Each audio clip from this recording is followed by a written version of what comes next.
Share ko lang guys ha. Yung amo mong nilagay niya yung flag kahapon, yung sa Kuwait flag.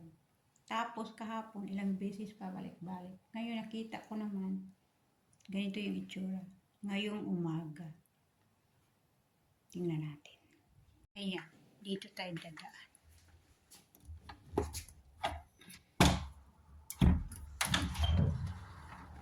Dito niya nilagay. Uy, bakit may tubig? Saan ba yun? Dito ba? Saan na yun? Tingnan nyo.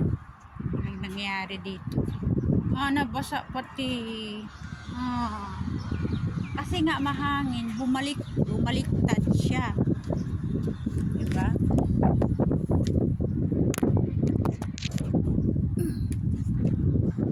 Bumaliktad siya. So, ayusin natin. Ayusin natin.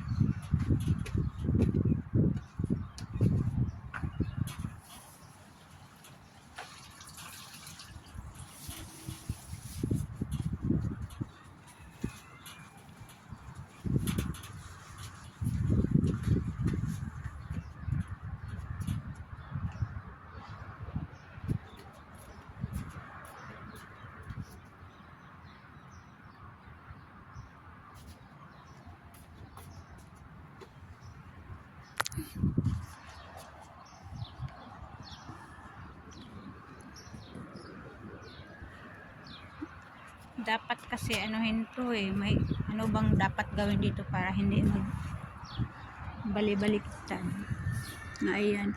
Ay, tika lang. Uy, tatakot tuloy ako dito. Ayusin naman natin. Basa kasi siya. Ayun.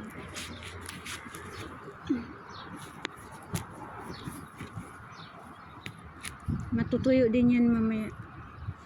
Pero dapat anuhin to Ano bang dapat gawin para hindi maggalaw?